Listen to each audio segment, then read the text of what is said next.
달달 성경 구독자님들 안녕하세요. 오늘 하루도 말씀으로 힘차게 시작하시면 좋겠습니다. 오늘은 이사야서 4장을 함께 좀 깊이 들여다보는 시간을 갖겠습니다. 근데 오늘 본문은요. 시작부터 좀 마음이 무거워지는 장면이 나옵니다. 본문 1절을 보면 7명이나 되는 여인이 남자 1명을 막 붙잡고 애원하는 모습인데요. 이걸 보면 당시 사회가 얼마나 혼란스러웠는지 또 얼마나 큰 위기 속에 있었는지 좀 짐작이 가는 것 같아요. 어쩌면 오늘날 우리가 겪는 그런 불안감이나 여러 문제들 앞에서 느끼는 막막함 이런 거랑도 좀 비슷하게 느껴지기도 하고요. 네, 맞습니다. 그게 이제 전쟁 같은 걸로 남성 인구가 급격하게 줄어든 그런 극심한 사회적 불안정을 보여주는 거죠. 특히 고대 사회에서는 여성의 어떤 생존이나 사회적 안정이 결혼이나 가정을 이루는 것에 크게 의존했잖아요. 그러니까 본문 1절의 모습은 그냥 사회가 이랬구나 이런 현상을 넘어서서 정말 생존을 위한 처절한 몸부림을 보여주는 겁니다.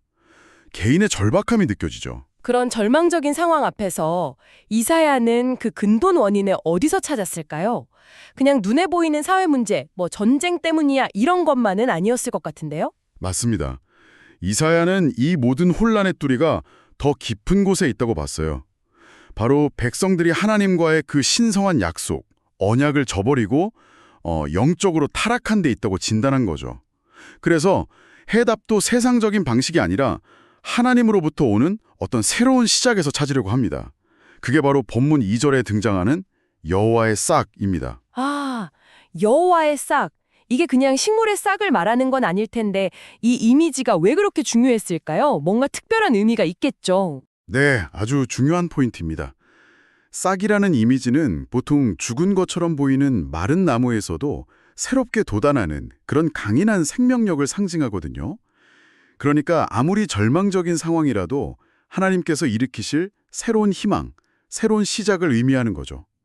그리고 더 나아가서 궁극적으로는 죄와 절망의 문제를 근본적으로 해결하고 깨어진 관계를 회복하실 메시아, 바로 예수 그리스도를 예표하는 말씀입니다.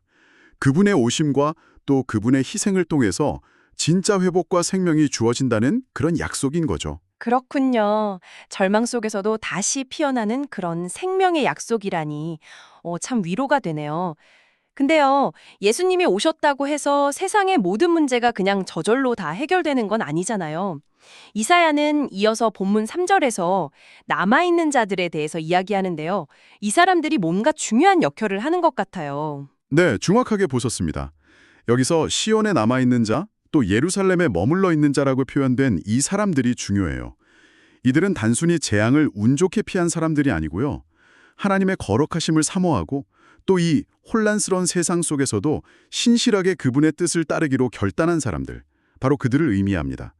그러니까 세상의 가치관이나 논리가 아니라 오직 하나님의 말씀을 기준으로 삼고 살아가는 그런 소수의 무리인 거죠.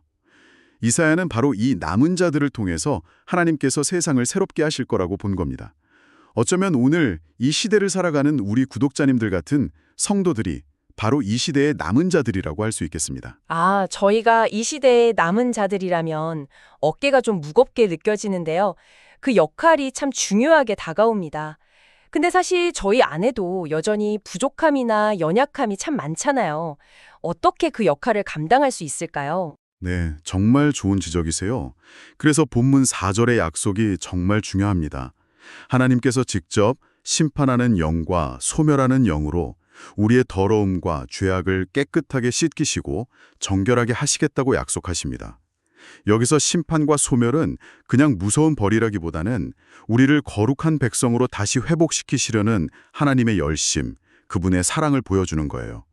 그러니까 우리의 힘이나 노력만으로는 불가능하지만 하나님께서 친히 우리를 깨끗하게 하셔서 남은 자로서의 삶을 살아갈 힘과 능력을 주신다는 거죠.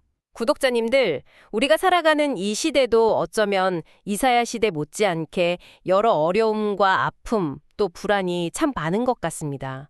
때로는 어디서부터 희망을 찾아야 할지 막막하게 느껴질 때도 있고요. 하지만 오늘 말씀을 통해서 우리는 다시 한번 확인합니다. 절망 속에서도 여호와의 싹이신 예수 그리스도 안에 참된 소망이 있다는 것을요. 네, 그리고 더 중요한 건요, 바로 우리가 그 소망을 품고 살아가는 이 시대에 남은 자들로 부름받았다는 사실입니다. 하나님께서 우리를 왜 거룩하게 구별하셨는지 그 이유를 기억해야 합니다.